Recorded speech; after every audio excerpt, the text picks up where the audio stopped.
Salam alaikum Zulflaoun, bonsoir.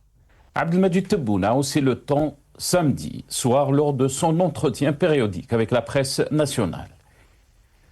Je le cite. Il y a certains pays qui incitent à la haine contre l'Algérie en croyant que nous allons succomber à ces méthodes viles, a-t-il lancé. Avant d'asséner, celui qui veut nous humilier n'est pas encore né. Un discours empreint de fermeté et de défi qui peut séduire une opinion sensible au réflexe de souveraineté, mais qui, à y regarder de plus près, laisse perplexe de nombreux observateurs politiques et diplomatiques. Car derrière les formules martiales et les mises en garde symboliques se dessine une posture essentiellement réactive, éloignée d'une vision stratégique claire des intérêts à long terme de l'Algérie. En visant implicitement la France sans jamais la nommer, le chef de l'État entretient une confrontation verbale permanente où l'allusion remplace la diplomatie et l'émotion supplante la projection.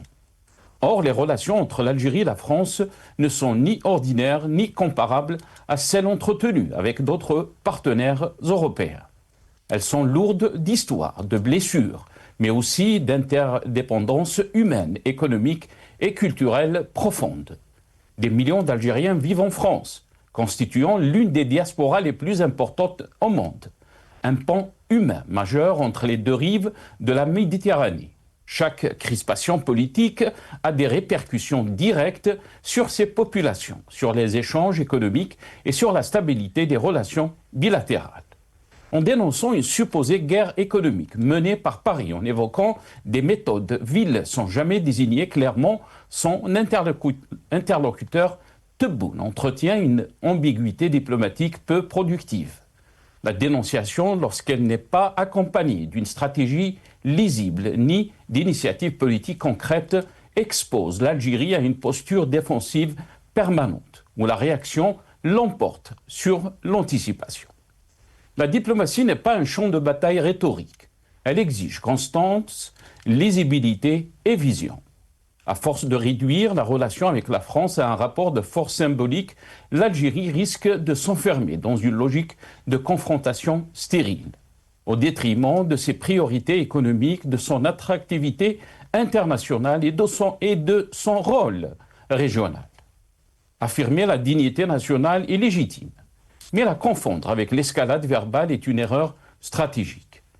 Dans un monde marqué par des recompositions géopolitiques rapides et des rivalités économiques accrues, l'Algérie gagnerait davantage à définir clairement ses intérêts, à diversifier ses alliances sans théâtraliser ses tensions et inscrire sa relation avec la France dans un cadre lucide, exigeant mais constructif. À force de transformer la souveraineté en slogan, le pouvoir ne risque-t-il pas d'enfermer la diplomatie algérienne dans une confrontation sans issue? Peut-on réellement défendre les intérêts du pays en multipliant les dénonciations sans tracer une stratégie lisible? Et face au bouleversement du monde, l'Algérie peut-elle encore se contenter d'une diplomatie de la réaction quand l'heure est à la vision et à l'anticipation? Nous en débattrons avec nos invités juste après cette petite intro.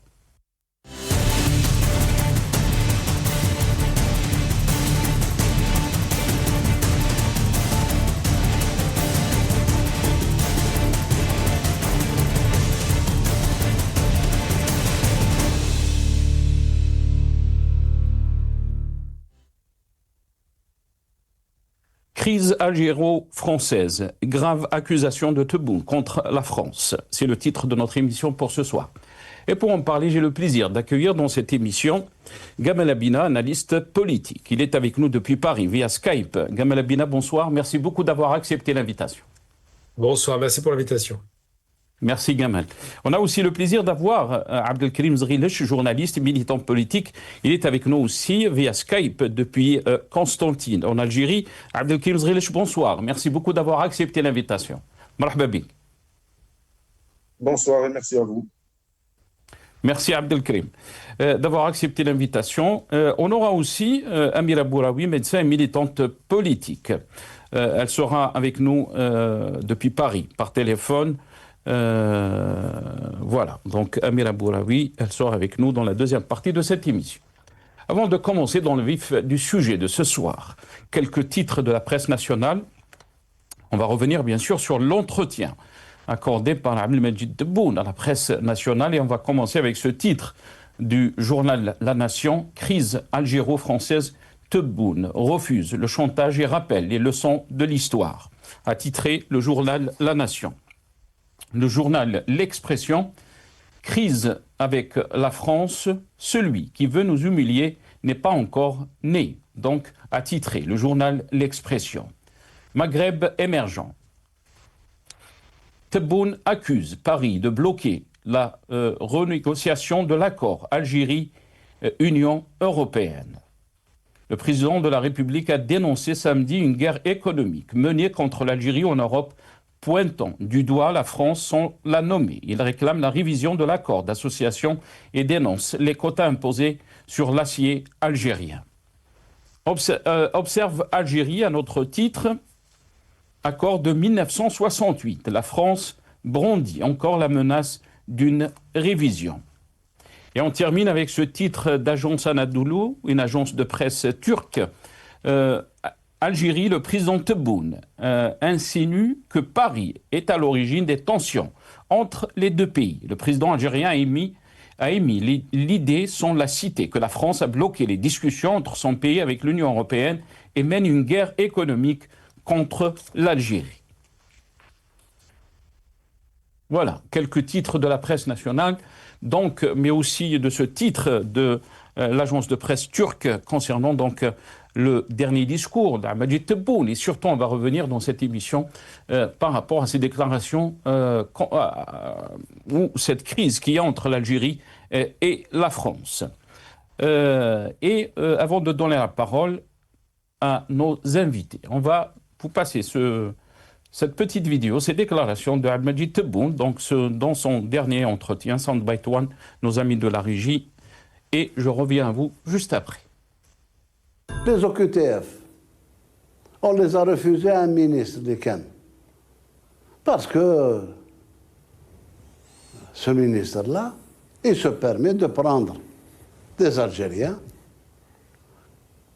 que j'ai juré de protéger. في القرآن وفي الدستور يجي يهزوا يديروا في الطيارة ويقولوا رجعوا لبلادهم. السيد راه عنده حقوق. تذكر لي واحد اللي عنده زوجة تما وعنده أبناء زادوا تما وعنده خدمة تما وتقول له روح في الطيارة.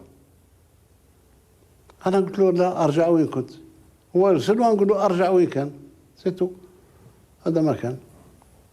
دونك celui qui veut ridiculiser ou humilier l'Algérie, mazal ma ولداتوش مو.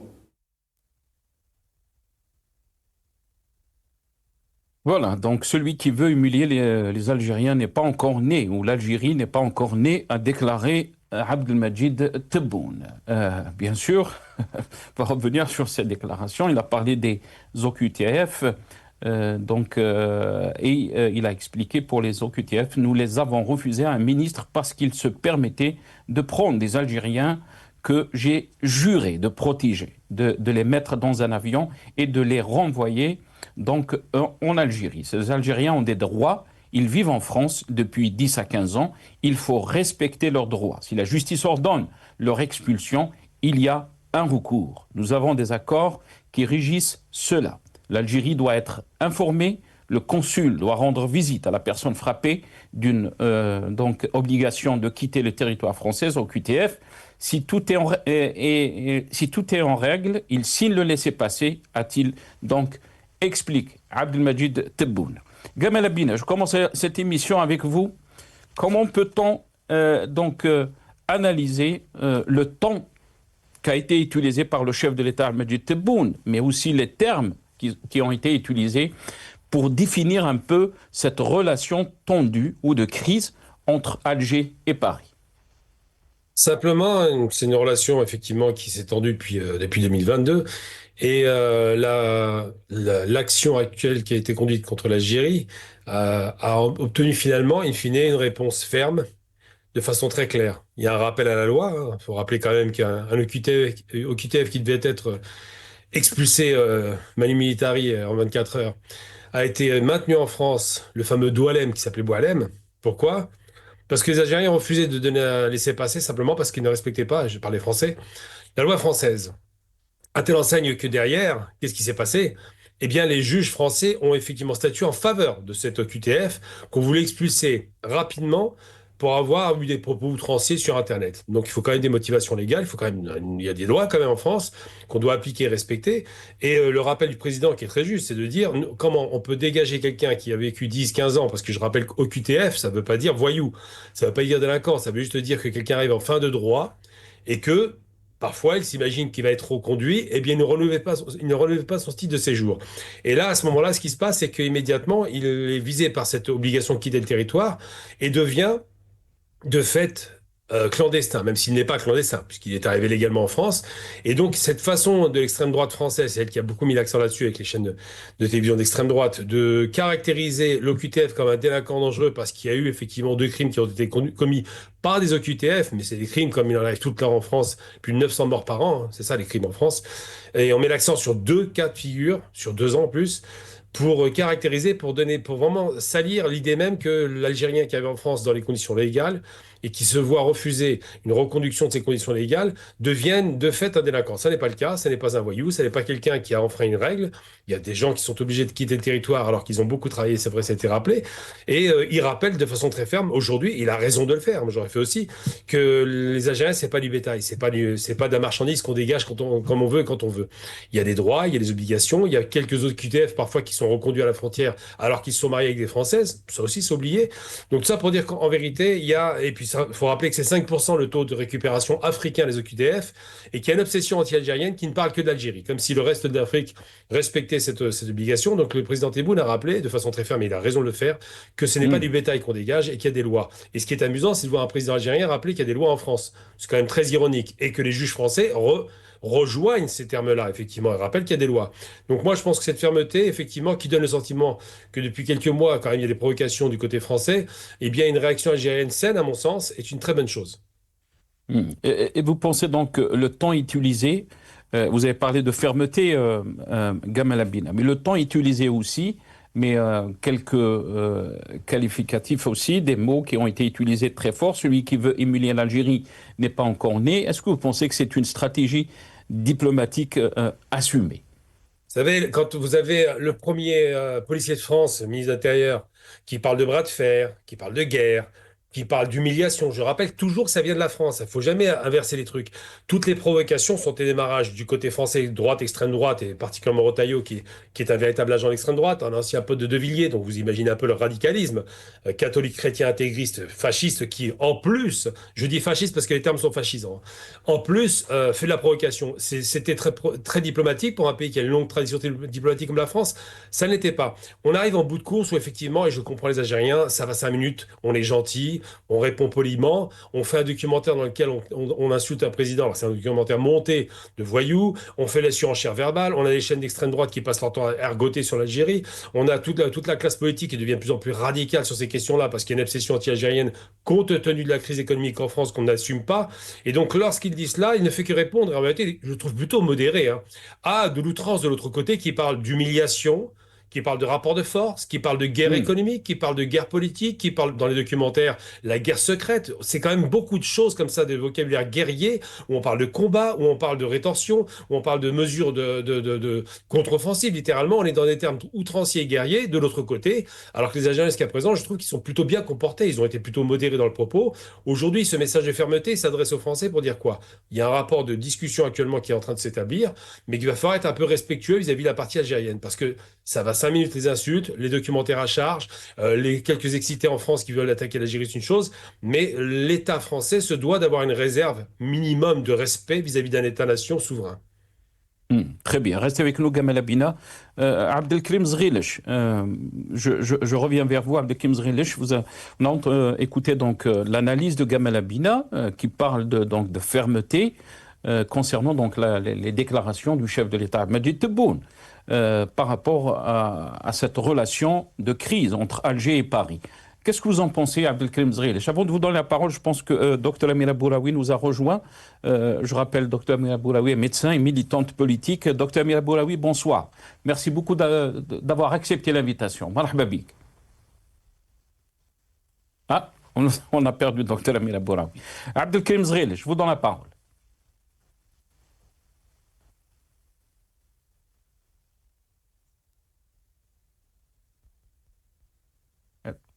Allô? Est-ce qu'on a avec nous Abdelkrim Zrilech? On a un petit souci avec Abdelkrim Zrilech apparemment. Aussi, mais Dr Amira Bouraoui Abdelkrim Zrilech, est-ce que vous m'entendez? Oui, oui, je vous entends. Oui, تفضل سي Abdelkrim. On vous voit. J'espère qu'on va le son sera beaucoup meilleur. تفضل سي Abdelkrim, la question est à vous. Je sais pas. L'essentiel, je disais qu'ici, il n'y a personne pour défendre la France. On n'est pas là pour défendre la France. Il y a des Français pour le faire. Cela dit, le discours en lui-même, l'intonation du discours en lui-même, j'imagine que tout le monde a remarqué ce que certains pourraient qualifier d'un discours dur, un discours puissant et fort, et d'autres c'était le qualifient clairement d'un discours populiste uniquement destiné à la consommation intérieure. Arrivé au fait que le président de l'État utilise parce que dire celui qui va insulter l'Algérie n'est pas encore né. En français, ça n'a pas la même intonation. C'est autre chose. Ça a absolument un autre sens. Ce n'est pas la traduction en français, elle n'est pas bonne. Et on ne peut pas traduire cette réflexion purement algérienne en français. On peut traduire peut-être les mots, mais pas le sens. C'est clair que ce n'est pas un discours qu'un président de l'État devrait tenir au pouvoir.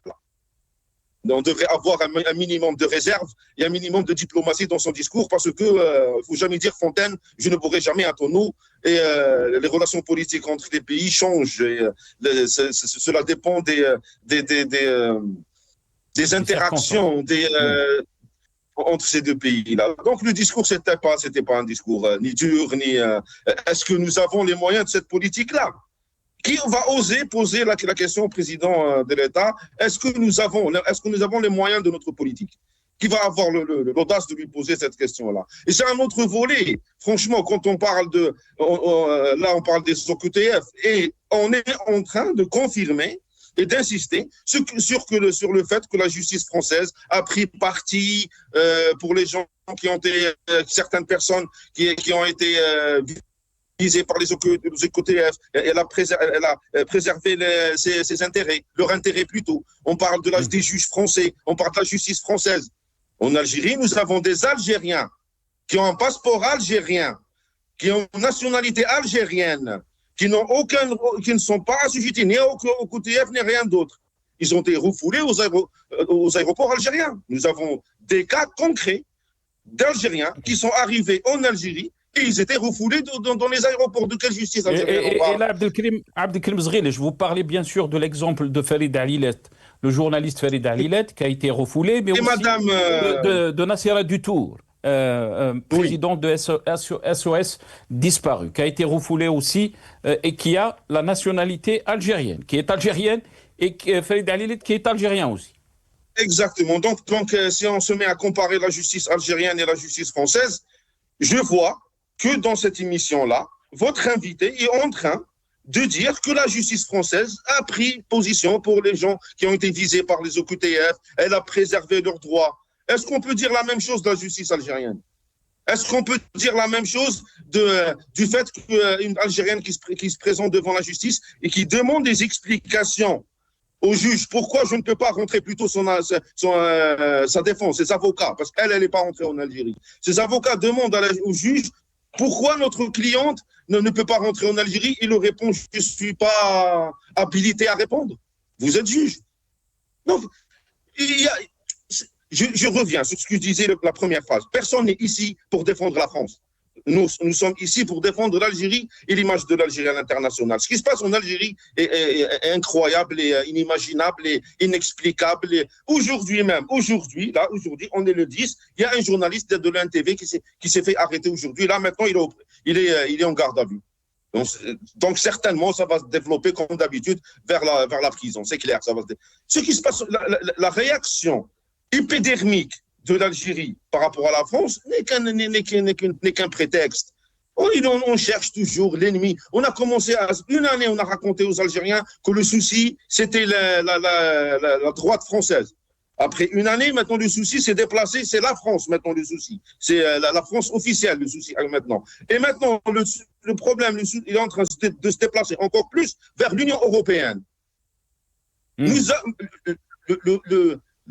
Les autorités, le régime en place a un besoin maladif de se trouver un ennemi quelque part. Les relations entre l'Algérie et la France, c'est des relations comme toutes les relations devraient être comme toutes les relations entre tous les pays. Nous n'avons pas besoin de créer d'amplifier des situations administratives normales et simples. Venez vérifier les droits de l'homme en Algérie. Venez vérifier comment l'Algérie traite les gens qui sont papiers en Algérie. Comment l'Algérie rejette les Sahariens au milieu du désert. Même pas on les fait quitter l'Algérie en avion, on les jette au Sahara. Et on nous parle de droits de l'homme et on compare la justice algérienne avec la justice. On est loin. On est très très loin. Voilà, merci. Très bien. Restez avec nous, Abdelkrim Zghilch. Gamal Abina, vous avez écouté l'analyse d'Abdelkrim Zghilch, qui était un journaliste qui vit en Algérie. D'abord, je pense que Dr Amira Bouraoui est avec nous. Dr Amira Bouraoui, bonsoir. Allô. Marhaba bik, Dr Amira Bouraoui. Allô. On vous entend très très bien. Dr Amira Bouraoui. Je pense qu'il y a un petit souci. On va essayer de régler ça. Gamal Abina, les arguments d'Abdelkrim Zghilch sont pertinents, si on peut dire, Gamal Abina. Quand on voit ce qui se passe en Algérie, on se pose la question sur les déclarations d'Abdelmajid Tebboune, quand il dit que j'ai juré de protéger donc les Algériens, la question se pose. Il y a des Algériens qui ont été refoulés, par exemple, des Algériens. On ne parle pas des Algériens qui ont la nationalité française. Il a donné l'exemple, donc, Abdelkrim Zghilch. On parle du journaliste Farid Alilet, qui a été refoulé de l'aéroport d'Alger. On parle aussi de Nasser Dutour, qui est président de SOS Disparu, qui a été refoulé d'Alger l'année dernière. Donc, il y a incohérence dans le discours du chef de l'État, Abdelmajid Tebboune. Mais il a accusé aussi la France.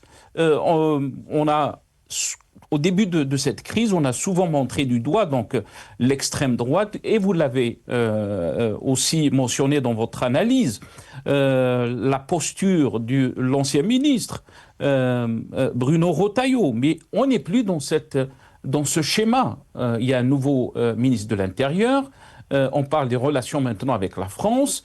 Et là, il revient en charge, donc, le chef de l'État, Abdelmajid Tebboune.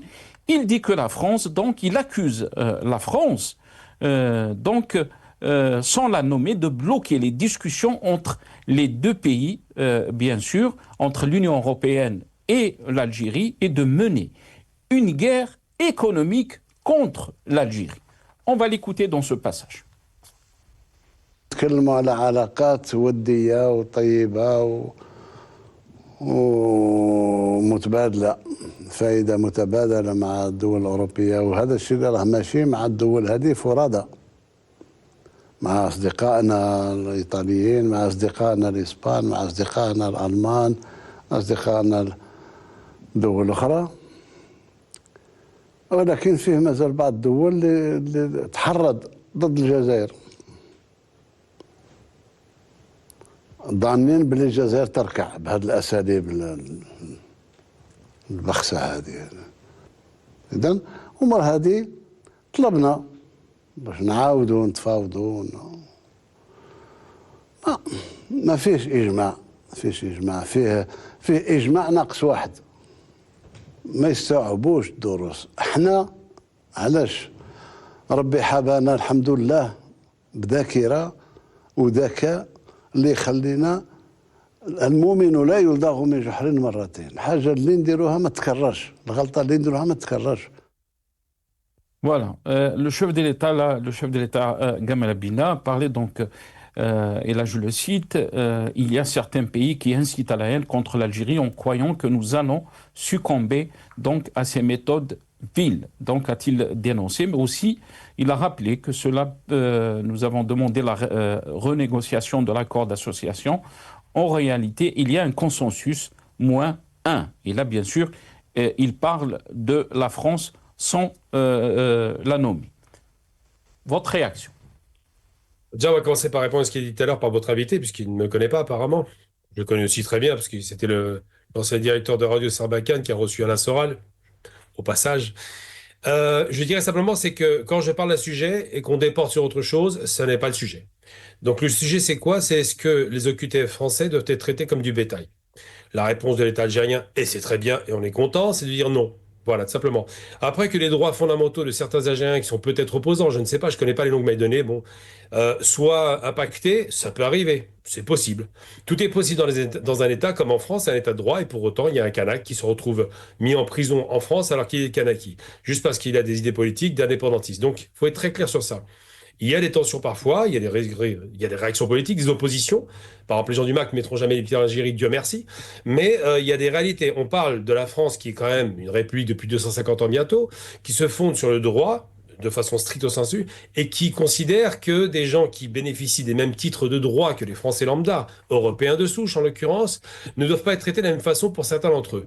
Alors on parle du fait que l'extrême droite qui était à la manœuvre, je parle de Retailleau, n'est plus en poste et que donc ça va beaucoup mieux, et que maintenant c'est l'État français qu'on attaque. Non. La problématique, j'ai déjà dit une fois sur votre plateau, la relation entre la France et l'Algérie n'a jamais été bonne. C'est un mythe. C'est comme l'amour-haine, c'est pas l'amour-haine. C'est une froideur totale d'un pays qui est parti par la force des armes algériennes, parce qu'ils ont été courageux pour cela, nos aïeux, et qui a toujours pas gobé la défaite, et qui est même pas capable, je parle de la France, de reconnaître ses crimes, de demander pardon. C'est quand même le minimum. J'avais interpellé de Villepin à Alger pour lui dire pourquoi vous ne reconnaissez pas les crimes. Si vous faisiez cela, et si vous demandiez pardon au peuple algérien, je parle de l'institution France évidemment, eh bien les choses évolueraient dans la bonne direction. Eh bien la France entretient une rente mémorielle, crée les conditions de clivage, de tension avec l'Algérie qui n'existent pas avec tout le reste de l'Europe. Il faut rappeler que l'Algérie n'est pas isolée, contrairement à la propagande qui est dite en France, loin s'en faut. Elle ne s'entend pas avec le Maroc, c'est dommage, mais c'est comme ça. Le Maroc a quand même été très loin dans la trahison vis-à-vis de l'entité sioniste. Elle ne s'entend pas, à un moment donné, avec la France, c'est vrai, puis après ça se calme un peu, puis ça revient en tension, parce que la France ne fait pas ce pas nécessaire de restituer, je le rappelle très rapidement, il faut voir le niveau de barbarie, les têtes des combattants algériens qui sont exposés comme du bétail, encore une fois, on nous prend pour du bétail, dans le musée de l'homme, mais qu'est-ce que c'est que cette honte? Comment peut-on exposer les têtes d'êtres humains dans un musée, plutôt que leur donner une sépulture digne dans leur pays d'origine? Elle ne reconnaît pas les crimes perpétrés en Algérie, elle ne nettoie pas le désert qui a été impacté, qui a été sali par les essais nucléaires français, à ciel ouvert 4 et tout le reste en sous-sol. Elle ne nettoie pas les zones contaminées par des essais chimiques et bactériologiques. Elle ne veut pas indemniser les familles des victimes du sud algérien, en au moins les accompagnant par rapport aux soins dont ils ont besoin. Je parle des familles qui aujourd'hui sont impactées par les radiations qui dureront 1000 ans, il faut le rappeler. Elle ne reconnaît pas ses crimes passés pendant la colonisation et encore moins pendant la guerre d'Algérie. Et on voudrait, parce qu'il y a eu 2-3 reconnaissances à minima, dont le père d'un ami, Ali Boumendjel, qui a été enfin reconnu comme étant victime de la barbarie coloniale. Son fils Sami n'a pas eu la chance, c'est un ami, n'a pas eu la chance de connaître cette reconnaissance. J'ai vu récemment Benjamin Stora qui était heureux d'avoir au moins poussé sur ces questions-là, et il a fait le boulot et j'en félicite, mais il faut bien comprendre une chose. La problématique entre la France et l'Algérie, c'est une question de rupture en termes politiques et en termes mémoriels. La France fait semblant de pas voir le passé. La question mémorielle, Gamal Abina, pardon, je vous ai coupé la parole. Gamal Abina, la question mémorielle est aussi est cultivée aussi ou instrumentalisée par le pouvoir algérien. Je ne suis pas le pouvoir algérien. Comment expliquer Gamal Abina? Comment expliquer la loi qui a été votée dernièrement, criminalisant donc la colonisation française? Donc 13 articles ont été donc supprimés. Beaucoup d'observateurs ont fait donc on dit que cette loi a été vidée de son sens. Cette loi n'a plus de sens. Presque la moitié des articles, il n'y a plus d'excuses, on ne demande plus d'excuses, on ne demande plus donc... c'est pas vrai ça. C'est pas vrai, on demande des excuses. Non, ça c'est pas vrai. Non, non, la loi n'a pas été vidée de son sens. Elle a été retoquée comme n'importe quelle loi qui est proposée. Parlement, Sénat, retour au Parlement. C'est ce qui se passe en France. Vous proposez une loi, c'est une proposition. Après, on l'amende, on l'améliore, on la corrige. Et ça correspond en peu ou prou au discours du président qui ne demande pas de réparation financière. Les Français sont ruinés, ils ne peuvent pas réparer. Mais qui demande au minimum, c'est le minimum syndical quand même. Les Français ont eu une rabère par rapport à l'Allemagne. Que les Français reconnaissent leurs crimes et demandent pardon. C'est le minimum.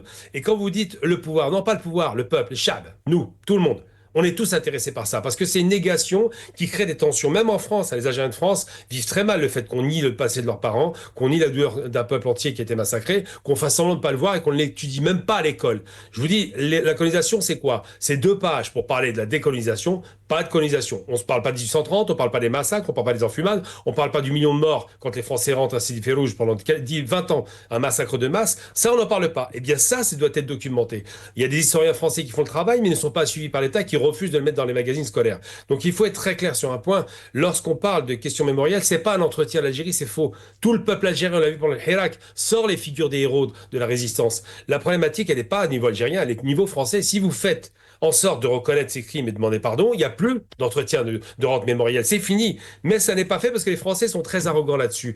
Et j'ai envie de dire simplement par rapport à ça, c'est qu'il y a 2 volets qui ne fonctionnent pas et qui fonctionnent très mal. Le premier, c'est la question historique, la question de la mémoire, la question des massacres. OK. Le second, c'est l'arnaque économique. Les Français adoraient quand l'Algérie était un immense marché à ciel ouvert dans lequel on pouvait vendre la ferraille qui venait été fabriquée en France, le blé qui était produit en France. On le vendait à des prix très avantageux pour les Français et qui ne profitaient pas vraiment aux Algériens. Donc là, ils se sont dit qu'il y a de la devise à prendre. Depuis que le président est arrivé, il a choisi de faire en sorte qu'on ait une économie diversifiée en production interne et qu'on n'importe plus de produits étrangers pour ne pas fragiliser le tissu industriel. Eh bien, un exemple très concret, j'avais dit à la télévision algérienne une fois, la question de l'arnaque de Renault, par exemple, cette fameuse Sabole, cette voiture ridicule qu'on appelait la Sabole. Eh bien, ce véhicule, c'était 30 000 véhicules par an de faible qualité, n'a pas conduit à la production d'une industrie automobile, mais juste d'un vulgaire atelier d'assemblage. Il y en a eu plein comme ça en Algérie, c'était le scandale justement, pour ne pas faire en sorte que l'Algérie devienne une puissance industrielle. Il n'y a pas eu de vraie relation, il n'y a pas eu de vrai transfert de compétences, pas de transfert d'industrie, de ce qu'on appelle les équipementiers, tout ça n'a pas été fait. Et les signatures du contrat, c'était au début 5% de taux d'intégration, donc 5% d'équipementier, qui monte à 30% au bout de 5 ans. Les Français ont bénéficié de 5 ans de marché total pour eux, exclusif, pour ne rien produire en Algérie. Donc il est normal qu'il y ait une colère, parce que sur le plan économique, il n'y a pas une vraie collaboration sérieuse de co-développement, de colocalisation, on en parlait beaucoup du temps du PS, et sur le plan mémorial, ils ne font rien, aucun effort, à part dire que Audin a été tué, merveilleux, mais c'est en France. Le 17 octobre, on a assassiné les Algériens, merveilleux, mais c'est en France. Tout ce qui se passe en France, ils le reconnaissent plus ou moins. La seule figure qui a été reconnue réellement comme étant victime de crime et qui avait déjà été reconnue par Rossares à l'époque, c'était Ali Boumendjel. Donc, il faut bien faire attention à ça. Il y a 2 volets qui posent problème. Le volet, évidemment, on va dire historique, tout simplement, ce qu'on appelle mémoriel, et le volet économique. Les Français ne jouent pas le jeu. On voit que les Italiens, ils arrivent avec Stellan 6, le carton plein. Là, on a une vraie production industrielle, on a une montée en puissance avec une véritable capacité opérationnelle, avec de véritables équipementiers, avec une volonté de colocalisation réelle et sérieuse. On le voit avec les Allemands qui commencent à travailler avec l'Algérie, les Espagnols de même. Le monde entier est prêt à travailler avec l'Algérie de façon équitable, sauf les Français. Je voulais revenir par rapport à ce que vous êtes en train de dire. Vous ne m'avez pas entendu, Gamal Abina. C'est qu'en 2024, avant le début de cette crise entre Alger et Paris, Ahmed Tebboune avait déclaré, avant les élections présidentielles de 2024, qu'il était donc prêt à visiter la France, à aller en France pour une visite historique, et on a vu ce qui s'est passé après, donc le changement de position de la France vis-à-vis donc du Sahara occidental. Abdelkrim Zrelj, qu'est-ce que vous en pensez? On a entendu l'analyse de Gamal Abina, qui dit que les questions sont là. La France ne joue pas le jeu. On a vu par exemple des pays, la cité des pays européens comme l'Italie, l'Allemagne. On a de très bonnes relations avec ces pays. En termes de coopération économique et d'autres aussi secteurs. Ahmed Tebboune aussi a déclaré dans son entretien qu'on s'entend très bien avec les grands. On va l'écouter dans Soundbite Free, nos amis de la régie. Tout ne s'étale pas dans la rue. Il y a des relations avec les États-Unis, dont nous sommes contents. Ils sont contents de nos relations aussi, avec toutes les puissances, hein, pas avec uniquement la... J'ai reçu des félicitations de Xi Jinping, j'ai reçu des appels de président Poutine, etc. C'est bizarre avec les grands, on s'entend. Il n'y a aucun problème posé dans ces trucs-là. Voilà, Majid Tebboune qui dit qu'avec les grands, on s'entend. Il n'y a aucun problème. Est-ce qu'il a insinué donc que la France est un petit pays, qu'on ne s'entend pas avec les petits pays? On ne sait pas. Abdelkrim Zril, je m'excuse vraiment, parce qu'on a des petits soucis de connexion avec Dr Amira Bouraoui. Elle va faire on a eu du mal donc à voir Amira Bouraoui. Je pense qu'elle est avec nous. Dr Amira Bouraoui, bonsoir. Bonsoir Nasser. Oui, on a eu quelques soucis avec le téléphone pour pouvoir nous joindre. Bonsoir à vous, bonsoir à mon ami Abdelkrim Zrilech, c'est un plaisir. Ça fait 3 ans que je l'ai pas vu et ça me fait plaisir qu'il partage le même plateau que moi ce soir. Et bonsoir à tous vos auditeurs. Merci beaucoup, Dr Amira Bouraoui. Je rappelle que vous êtes médecin militante politique. Je suis sûr qu'Abdelkrim Zrilech est très content de partager cette émission avec vous. Rappelons aussi que Gamal Abina est avec nous. Dr Amira Bouraoui, on a vu donc le dernier entretien. Je sais que c'est un de vos thèmes les préférés, si on peut le dire. C'est que cet entretien du chef de l'État, Abdelmajid Tebboune, qui a dit des choses, bien sûr, qui laisse perplexes les observateurs politiques, concernant surtout la relation avec la France. Des graves accusations de Tebboune contre Paris, bien sûr. Il a balancé celui qui veut humilier. L'Algérie n'est pas encore née. Si tu permets en toute démocratie, je ne réponds pas en ce qui concerne la France quand donc la question lui a été posée, mais aussi il a accusé la France, sans la nommer, de bloquer les discussions entre les deux pays. Ça veut dire l'Algérie et l'Union européenne. Donc, et je le cite dans ce passage, il y a certains pays qui incitent à la haine contre l'Algérie en croyant que nous allons succomber à ces méthodes viles. Qu'est-ce que vous en pensez de ce ton utilisé par le chef de l'État, Abdelmajid Tebboune, Dr Amira Bouraoui? Alors, mon ami Nasser, d'abord, dans un premier temps, je vais te dire que c'est vraiment pas mon thème de prédilection. J'aurais préféré qu'on parle d'une feuille de route pour l'Algérie, de cette jeunesse qui continue à se jeter en mer, des perspectives d'un éveil économique, de lutte contre le chômage au lieu de ces primes de chômage qui mettent dans une situation de misérabilisme une jeunesse qui est en train de fuir, qu'elle soit pauvre ou aisée, elle se jette en mer pour venir rejoindre une Europe qui ne peut plus les absorber quelque part. Et la première humiliation, elle vient de là.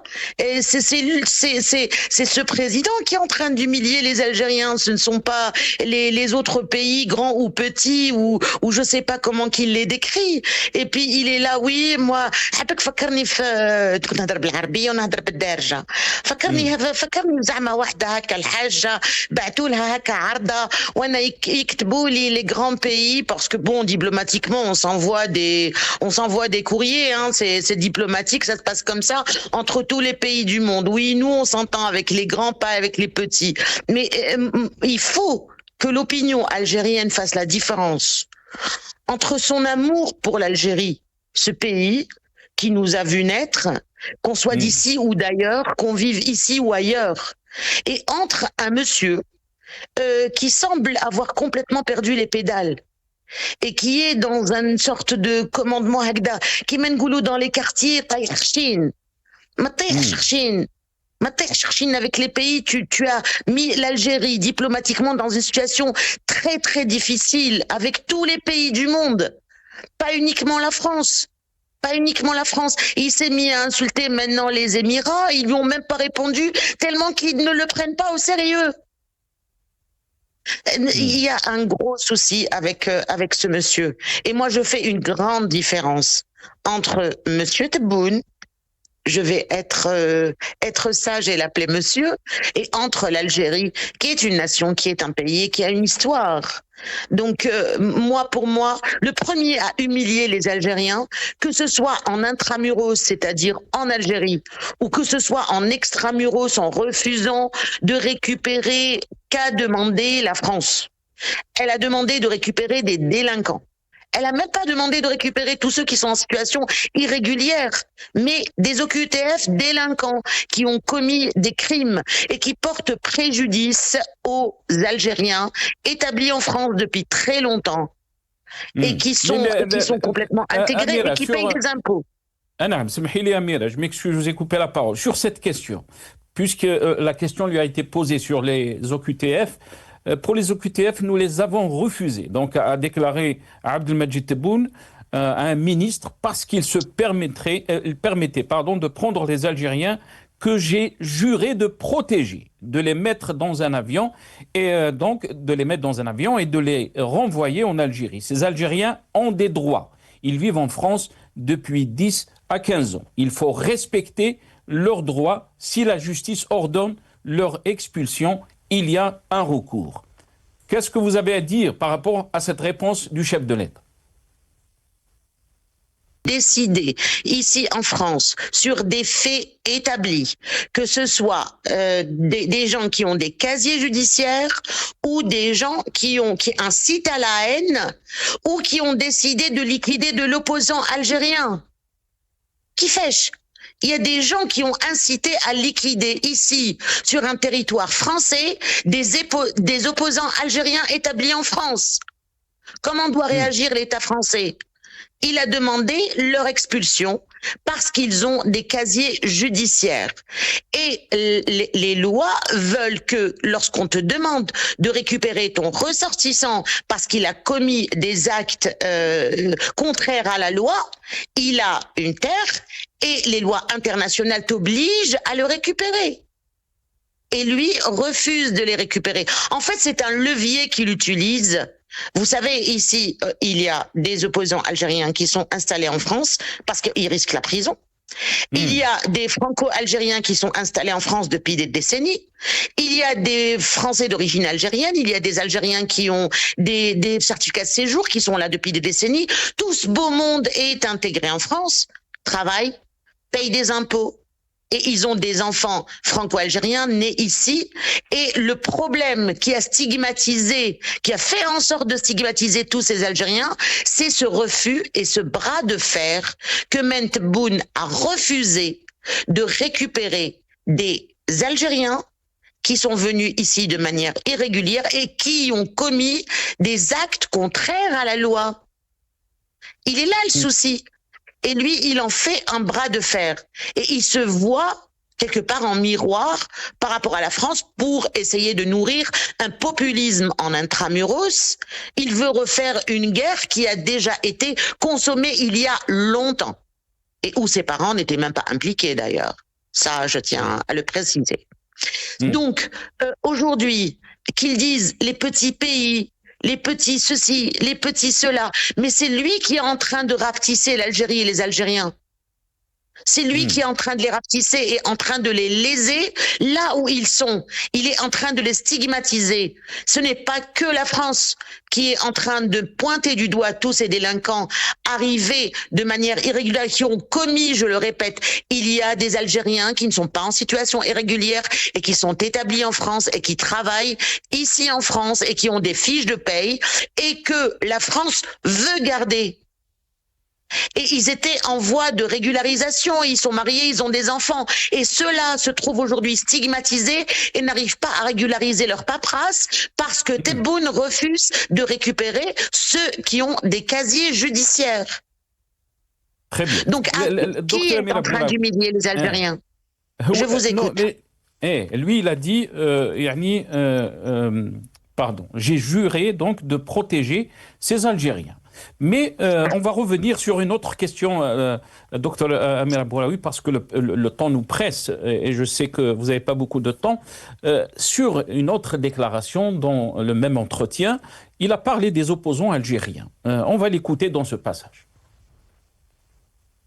الذين ثبت أنهم تورطوا مع أجهزة مخابراتية أجنبية هل معنيون بالعودة أم لا؟ لا لا لا مش معنيين هذو. لا عاد يتحاكم يفوت المحاكمة. اللي كانوا ساعة يدير فيديو وداك الشيء ماهوش مرتبط بشبكة. كاين اللي دخلوا. نذكرش أسامي كاين اللي دخلوا، كان 10 سنين راه يسب ويدير دي فيديو ودخل لأنه ماهوش مستعمل من طرف المخابرات تاع الدولة الفلانية ولا الدولة. اللي فيه ناس اللي يعني علاقاتهم واضحة. إنسان اللي كان مراسل نتاع المخابرات نتاع الكيان مثلا، ولا كان مراسل اللي الدولة راها في صراع مع دولتك وانت اعطيتهم معلومات وتقاضى من عندهم. هذه خيانة. الخيانة ما تبحاش بروح عفر الله عما سلف. الخيانة تخلص تفوت في العدالة وجيب البرهان تاعك باللي ماكش تخدم مع مخابرات. الذين ثبت أنهم Voilà. Amir Abouraoui, je vous laisse la réponse par rapport à cette question qui a été posée et cette réponse du chef de l'État Abdelmadjid Tebboune. On avait eu droit, hein, même sous le régime Bouteflika, quand il était en fin de vie. Tous ceux qui ne sont pas d'accord avec moi sont des gens qui travaillent pour des puissances étrangères. Moi, je m'appelais Alied El-Kharidji en personne quand je militais contre Bouteflika. Contre les 2 derniers mandats de Bouteflika, essentiellement parce qu'il avait violé la Constitution. Parce que pour moi, une Constitution, c'est 2 mandats. Et heureusement d'ailleurs qu'on continue aujourd'hui, que le peuple algérien continue à résister à la limitation des mandats, parce qu'il a essayé avec Boualem d'essayer de traficoter la Constitution afin de faire passer un 3e mandat, comme l'avait fait son prédécesseur. Et j'estime que le plus grand acquis du Hirak algérien et justement de faire respecter une constitution et que tu fais tes 2 mandats et tu rentres chez toi. Bien sûr, pour lui, tu n'es pas d'accord avec moi, tu es un kha'in. Et il est là en train de dire que il est en train de protéger la dignité des Algériens et leurs droits, etc. Ce mois-ci, il y a eu un analyste politique qui n'était pas, un analyste économique qui n'était pas d'accord avec lui sur l'histoire de Rajbilet. Qu'on soit d'accord ou pas, je suis pas une spécialiste. Moi, ce qui m'a intéressé dans l'histoire de Rajbilet, c'est la ligne ferroviaire. Docteur Djeloul Selama. Voilà, Monsieur Djeloul Selama, il est où Monsieur Djeloul Selama, Monsieur Nasser? Il est en prison. Il est en prison. Elle est où? Il est où le respect de la dignité algérienne quand tu jettes des analystes en prison? Tu les en intramuros sur terre algérienne, ou shuhada qui ont décidé de mettre un terme à l'occupation. Pourquoi? Pour que le peuple algérien soit libre de parler, libre de s'exprimer, libre d'être d'accord, de ne pas être d'accord. Et toi, tu es en train de jeter des analystes en prison. Tu pousses des Algériens à quitter leur terre parce qu'ils ne sont pas d'accord avec toi. Et tu dis que tu fais ça au nom des shuhada. Les shuhada ne sont pas morts pour l'Algérie, pour que des Algériens se retrouvent exilés parce qu'ils ont une opinion différente que la tienne et tu n'es pas l'Algérie. Monsieur Tebboune n'est pas l'Algérie. L'Algérie a son histoire, elle a quelques milliers d'histoires, des Algériens qui sont sur cette terre et qui ont le droit de penser différemment que lui sans être accusés d'être des mukhabarat ou ayadi kharijia. Moi, je n'ai aucun rapport avec les services français. Moi, j'ai quitté l'Algérie de manière discrète. J'ai quitté ce pays parce que je risquais la prison et parce que je ne pouvais plus parler. Si je ne parle pas, je meurs. Et vous avez fait de la prison, Amir Abouraoui. Vous avez fait de la prison. Oui, et j'ai fait de la prison. Et je pense à ces centaines d'Algériens qui sont en prison. Et parfois, je culpabilise. Je me dis que moi, j'ai fait peu de prison. Et qu'eux, ils y sont encore. et que j'ai le droit aujourd'hui de dénoncer ce dictateur qui maintient des centaines d'Algériens en prison, qui continue à emprisonner des analystes économiques, et encore cette semaine, il a encore emprisonné un journaliste pour des publications Facebook. Il continue et il ne va pas s'arrêter. Et il nous fait regretter quelqu'un contre lequel on avait milité parce qu'il était très diminué et parce qu'il n'a pas respecté la Constitution. Vous savez, Monsieur Nasser, je me rappelle que quand mes enfants étaient petits, je leur racontais une fable de La Fontaine, des grenouilles qui voulaient changer de roi. Et je vais vous lire, ça va prendre 2 minutes. Ces grenouilles se lassant de l'État démocratique par peur, même si l'État de Bouteflika n'était pas démocratique, mais il nous a laissé parler. Il nous a pas jeté en prison parce qu'on s'est exprimé ou parce qu'on l'a insulté. Dans tous les pays du monde, on a le droit d'insulter. Trump se fait insulter, Macron se fait insulter, tous les présidents se font insulter, et c'est pas pour ça qu'ils se retrouvent en tôle. Là, on n'est même pas d'accord avec lui sur une situation économique qu'on se retrouve en prison. Donc les grenouilles se lassant de l'État démocratique par peur aux clameurs firent tant que Juppin les soumit au pouvoir monarchique, il leur tomba du ciel un roi tout pacifique. Parce qu'au début, Tebboune s'est fait passer pour quelqu'un de gentil.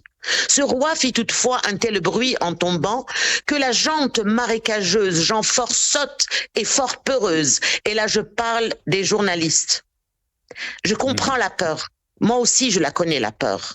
Mais pas au point de se soumettre et de vendre son pays. Ça l'a caché sous les eaux, dans les joncs, dans les roseaux, dans les trous du marécage, sans oser de longtemps regarder au visage celui qu'elle croyait être un géant nouveau. Or, c'était un soliveau, car beaucoup pensaient que Tebboune allait sauver le pays, allait redresser la nation, et ce n'est pas le cas. De qui la gravité fit peur à la première, qui de la voir s'aventurant, osa bien quitter sa tanière, elle approcha mais en tremblant. Une autre la suivit, une autre en fit autant. Il en vint une fourmilière, et je vais vous donner la chute, Monsieur Nasser. Donc ce peuple qui avait dit « donnez-nous », dit ce peuple, un roi qui se remue, parce que Bouteflika ne se remuait plus. Le monarque des dieux leur envoie une grue, qui les croque, qui les tue, qui les gobe à son plaisir, et Grenouille de se plaindre, et Juppin de leur dire « Et quoi votre désir à ces lois croit-il nous astreindre? Vous avez dû premièrement garder votre gouvernement, mais ne l'ayant pas fait, il vous devait suffire que votre premier roi fût débonnaire et doux. De celui-ci contentez-vous, de peur d'en rencontrer un pire. Et oui, Tebboune est pire que Bouteflika. » Merci beaucoup, Amira Bouraoui. Magnifique. Merci beaucoup pour votre intervention. Abdelkrim Zrilech, très rapidement, je vous laisse le mot de la fin. Je m'excuse, j'ai pris un peu de temps. Abdelkrim Zrilech, qu'est-ce que vous en pensez? On a entendu, bien sûr, dans cette magnifique intervention de Dr Amira Bouraoui. Votre réaction? Ben, je voudrais finir sur, vu que je n'ai pas eu l'occasion de trop participer avec vous à cette émission, je voudrais exploiter les dernières minutes pour revenir au fait qu'on essaie de transformer le souci entre l'Algérie et la France en un souci, un problème entre l'Algérie et l'Union européenne. Quand le président de l'État sous-entend que la France sabote les relations plutôt que la France sabote les relations de l'Algérie avec l'Union européenne. Il désigne principalement l'influence de Paris à Bruxelles. Dans ce cas-là, où est le lobbying algérien? C'est-à-dire, est-ce qu'on devrait, nous, Algériens, s'attendre que la France travaille pour notre compte? On n'a pas à s'étonner que la France ne travaille pas pour notre compte. Donc, où est le lobbying algérien dans ce cas-là? Et aussi de l'européanisation de la question migratoire. La question migratoire, entre parenthèses, qui englobe les OQTF, ce n'est pas une question française, c'est l'Union européenne tout entière qui porte cette question-là. Ce n'est pas le souci de la France uniquement. Pour dire que c'est la France, en utilisant la pression de la question migratoire, est en train de saboter les relations entre l'Algérie et l'Union européenne.